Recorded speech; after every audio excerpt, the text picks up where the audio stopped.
এসেছি আপনাদের সাথে আজকে শেয়ার করতে চুলের কেয়ার। সবার আগে চুলের কেয়ার করার আগে চুলের গোড়াকে শক্ত করতে হবে। তা নয়তো যতই চুলের মধ্যে বিউটি কেয়ার নানা রকমের প্রোডাক্ট ব্যবহার করি না কেন, কিছুতেই কিছু কাজ হবে না। সবার প্রথমে চুলের গোড়াকে শক্ত করতে হবে। তার জন্য কি করতে হবে, ভালো একটা আজকে ব্যবহার করব টোনার। খুব ভালো একটা ঘরোয়া পদ্ধতিতে টোনার ব্যবহার করব। বেশি কথা একদমই বলবো না, ডাইরেক্ট চলুন কাজের মধ্যে ফোকাস করা যাক। কারণ আপনার কাছে বেশি সময় নেই আর আমার কাছেও আজকে বেশি একদমই সময় নেই। তার জন্য বেশি পক না করে সবার প্রথমে চলে যাওয়া রান্নাঘরে। রান্নাঘরে যাওয়ার পর সবার প্রথমে একটা বাটি নেবেন। যে বাটিতে আপনি জল গরম করেন বা চা করেন সেরকম বাটি, বা আপনি কেটলি নিতে পারবেন, তাছাড়া সসপ্যান ব্যবহার করতে পারবেন। একটা পাত্র যেটাতে আপনি গরম করেন জল, সেটার মধ্যে প্রথমে দিলাম জল, দিলাম তার মধ্যে দেব কারি পাতা, তার মধ্যে দেব মেথি দানা, তার মধ্যে দেব পেঁয়াজের ছাল। এতে চুলের পক্ষে প্রচুর পরিমাণে অ্যান্টিঅক্সিডেন্ট, তার সাথে প্রোটিন, আয়রন, অ্যান্টিফাঙ্গাল এসব কিন্তু আমাদের চুলের পক্ষে খুবই উপযোগী। আর যে সমস্ত উপকরণ দিয়ে আজকে টোনার বানাবো, এই সমস্ত উপকরণ কিন্তু কারি পাতা, মেথি দানা এবং এই যে পেঁয়াজের ছাল এর মধ্যে প্রচুর পরিমাণে পাওয়া যায়। তার জন্য আমি এক কথাই বলেছিলাম, ভগবান যখন মানুষকে সৃষ্টি করেছে তার আশেপাশে এমন সব জিনিস তৈরি করে পাঠিয়েছে যে তুমি সেটা তুলো, খাও আর নিজেকে খুব হেলদি রাখো। কিন্তু আমরা সেটা বুঝতেই পারি না, আমরা দামি দামি প্রোডাক্টের পেছনে ছুটি। যখন মা ঠাকুমারা বাড়িতে বলেন যে এটা খুব ভালো, এইগুলো বাড়িতে ব্যবহার কর, তখন কি বলি এগুলো টোটকা, এগুলো একদমই ভালো জিনিস নয়। কিন্তু এগুলোই ভালো। এগুলো যদি আপনারা ব্যবহার করেন স্কিনের মধ্যে কোনো সাইড এফেক্ট হবে না। দামি দামি প্রোডাক্ট, তার মধ্যে নানা রকমের কেমিক্যাল দেওয়া থাকে, আর কেমিক্যাল নিলে কিন্তু আপনার স্কিনের মধ্যে ব্রণ হতে পারে, কালো কালো দাগ হয়ে যেতে পারে, সাইড এফেক্টের নানা রকম কারণ, অনেক কিছু হতে পারে।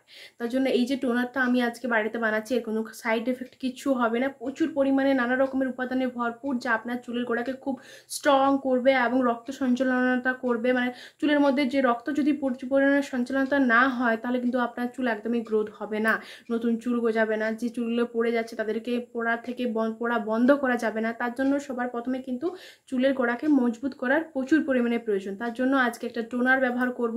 এই টোনারটা এখন তৈরি হচ্ছে, ফুটছে। এই টোনারটা এরপর ছেঁকে নেব একটা ছেঁকনির সাহায্যে। একটা পাত্রের মধ্যে ছেঁকে নেব, তারপর ভালো করে ঠান্ডা করে নেব। ঠান্ডা করার পর এর স্প্রে বোতল এর মধ্যে ভরে নিতে পারি। তারপর চুলের মধ্যে ফাঁক করে করে ভালো করে স্প্রে করে করে পুরো চুলের মধ্যে অ্যাপ্লাই করতে পারি।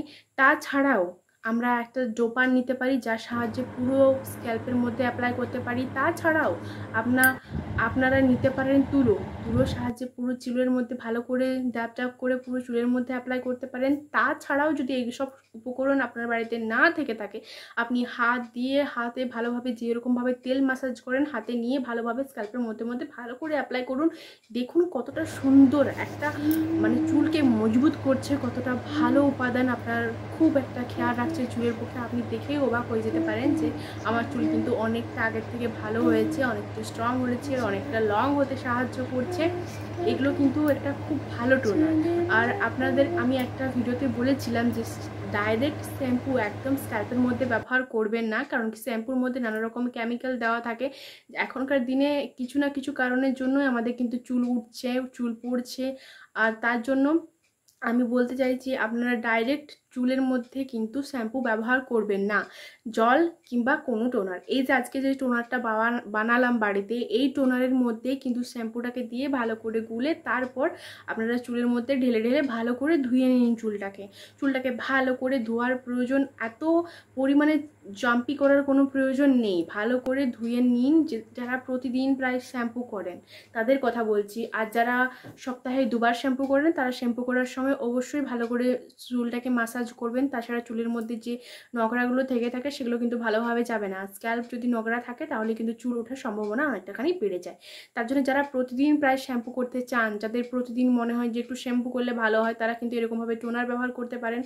আর যারা প্রতিদিন মানে সপ্তাহে 2 দিন শ্যাম্পু করেন তারাও কিন্তু এরকমভাবে ব্যবহার করবেন। তারাও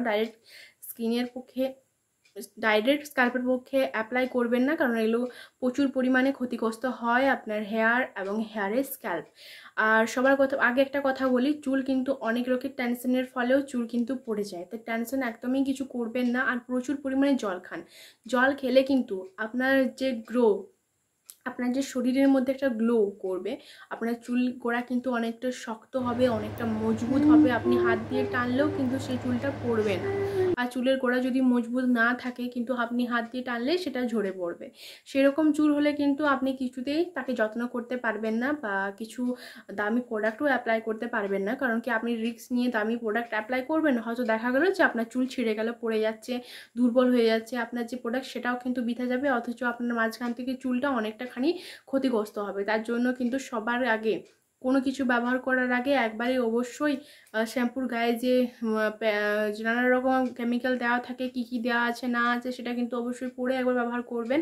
কোনো নায়ক নায়িকারা কোনো একটা বড় ব্র্যান্ডের শ্যাম্পু ব্যবহার করছেন, তাদের অ্যাড দেখে আপনার মনে হলো যে তারা ব্যবহার করছে, আমিও হয়তো অনেকটা সুন্দর হতে পারি, আমার চুল অনেকটা লং হতে পারে, কিন্তু অবশ্যই এটা হবে না। কারণ সবাইকে স্কিন এক নয়। তার জন্য আমি কিছু ন্যাচারাল ইনগ্রেডিয়েন্টস নিয়ে এসেছি, যেগুলো সাইড এফেক্ট নেই, যেগুলো কিনতে হবে না, আপনারা অনায়াসে বাড়িতে বানাতে পারেন। তো অবশ্যই পুজোর আর কিছুদিন বাকি, আপনারা অবশ্যই একবার ট্রাই করে দেখতে পারেন। চুলের গোড়া অনেকটা স্ট্রং, অনেকটা মজবুত হতে চলেছে। কারণ আমি এক কথায় বললাম যে মেথি দানা প্রচুর উপকার পাওয়া যায়। আপনারা চাইলে শুধু মাখলে হবে না, আপনারা যদি চান তাহলে কিন্তু খেতে পারেন। মেথি দানা আর তার সাথে কারি পাতা ভালো করে একটু ব্রাউন করে ভেজে নেবেন, তারপর মিক্সিতে গুঁড়ো করে নেবেন। একটা কৌটোর মধ্যে কুড়িয়ে রাখবেন, যেটার মধ্যে বাতাস ঢুকবে না, সেরকম একটা কৌটোর মধ্যে কুড়িয়ে রাখবেন। তারপর প্রতিদিন সকালবেলায় খালি পেটে 1 চামচ করে খান, দেখুন আপনার স্কিন, আপনার হেয়ার কতটা গ্রো করছে আর কতটা সুন্দর লাগছে। আপনার মধ্যে যে পরিবর্তনটা হচ্ছে, আপনি অবশ্যই নিজেকে নিজে দেখলেই চিনতে পারবেন বা বুঝতে পারবেন যে আপনার মধ্যে কিছু পরিবর্তন লক্ষ্য করা যাচ্ছে। আশা করি আমার আজকের ভিডিও আপনাদের অবশ্যই ভালো লেগেছে। যদি ভালো লেগে থাকে অবশ্যই like, comment, share and subscribe অবশ্যই করে নেবেন। আমি ছোটোখাটো ভিডিও আপনাদের সাথে শেয়ার করতেই থাকবো। পুজোর আগে পর্যন্ত আপনাদের সুন্দর করে দায়িত্ব কিন্তু আমার। পরবর্তী ভিডিও আসতে চলেছে আমাদের ওয়েট লস সম্বন্ধে। কারণ কি পুজোর আগে সবাই চায় যে আমরা একটু চিকন হই, একটু ভালো ড্রেস পরতে, তার জন্যই কিন্তু আসতে চলেছে ওয়েট লসের কিছু আইডিয়া। আমরা যেহেতু বাঙালিদের জন্যই আসতে চলেছে। তো অবশ্যই ভিডিওটা যদি ভালো লেগে থাকে চ্যানেলটাকে একদম সাবস্ক্রাইব করতে ভুলবেন না, কারণ পরবর্তী অনেক ভিডিও আসতে চলেছে পুজোর আগে। তো আজকের মতো টাটা, বিদায়, গুড মর্নিং, শুভ সকাল।